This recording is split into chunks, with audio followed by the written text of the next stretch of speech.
সুনেত্রা ঘটকের লেখা, রচনার রবীন্দ্রনাথ।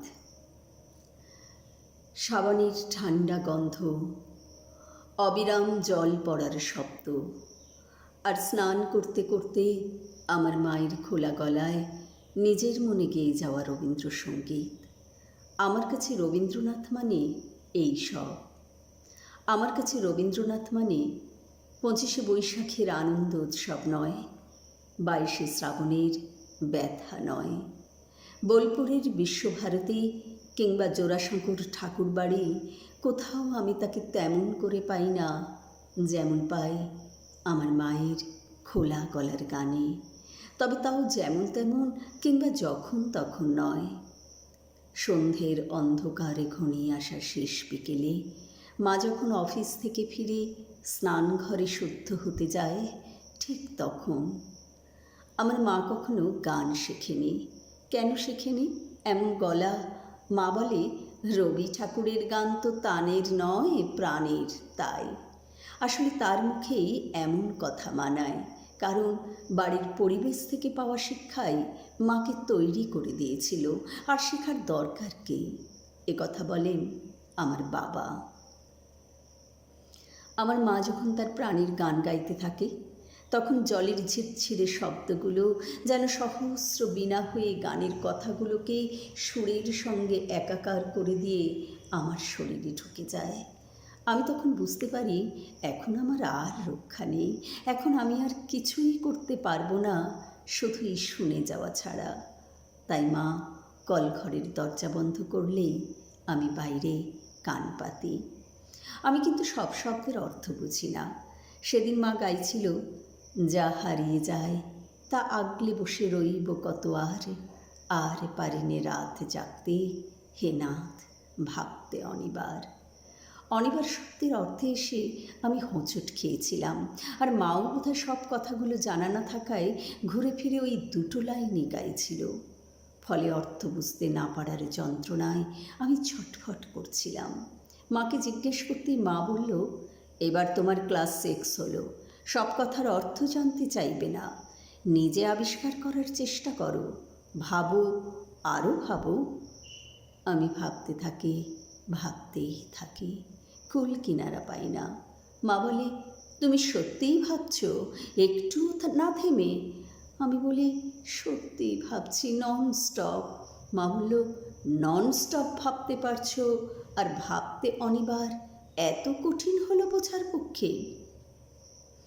স্কুলে আমরা অনেক উঁচু ক্লাসে এসে বাংলা পড়তে শুরু করি, তাই শক্ত কথায় এসে বারে বারে মুখ থুবড়ে পড়তে হয়।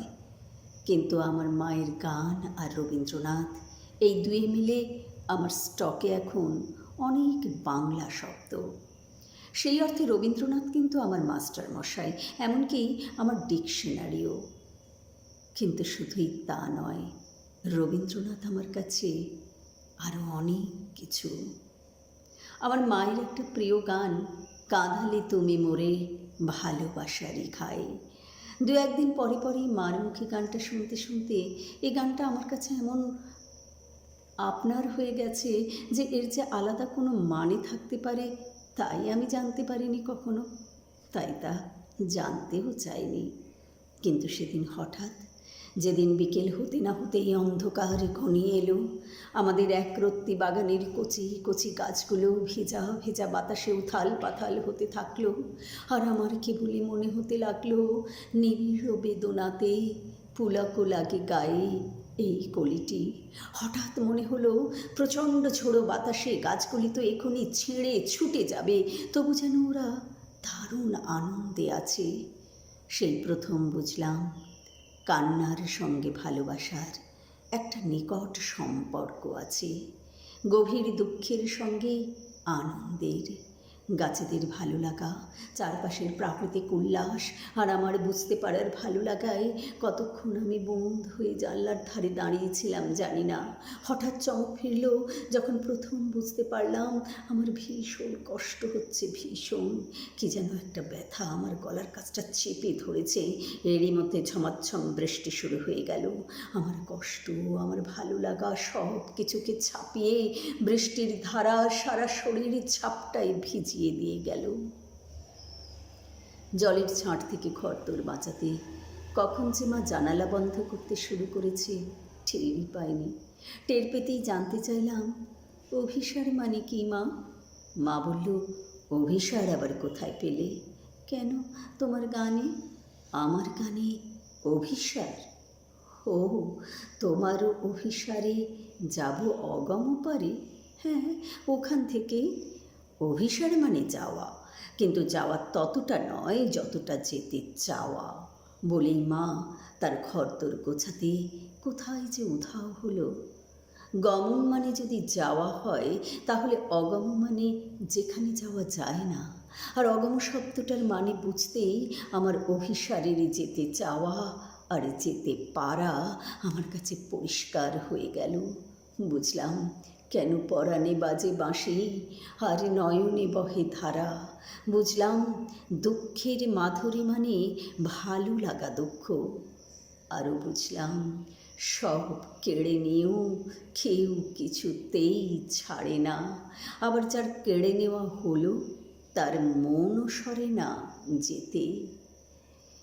ঝরঝর বৃষ্টির অবিরাম ধারায় ভিজতে ভিজতে আমিও মার মতোই খোলা গলায় গাইতে লাগলাম, কাঁদালে তুমি মোরে ভালোবাসারই খাই, নিবিড় বেদনাতে পুলক লাগে গায়ে, তোমারও অভিসারে যাব অগম পারে, চলিতে পথে পথে বাজুক ব্যথা পাই।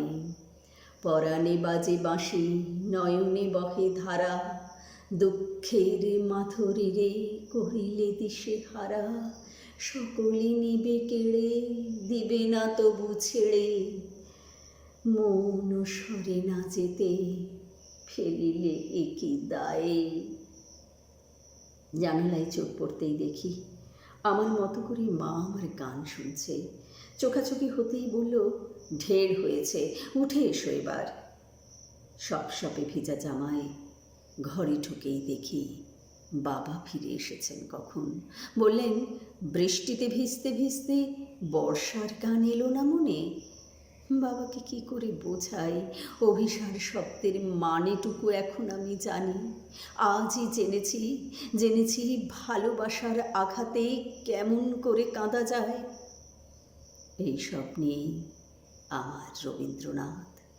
আমার রবীন্দ্রনাথকে আমি এইভাবেই মেঘলা আকাশে, বাদল বাতাসে, মার স্নানের শব্দে, সাবানের গন্ধে, বিকেলের মরে যাওয়া আলো অন্ধকারে বারবার পেতে চাই। বছরের পর বছর যত দিন যাবে। শুনলেন সুনেত্রা ঘটকের লেখা, রচনা রবীন্দ্রনাথ।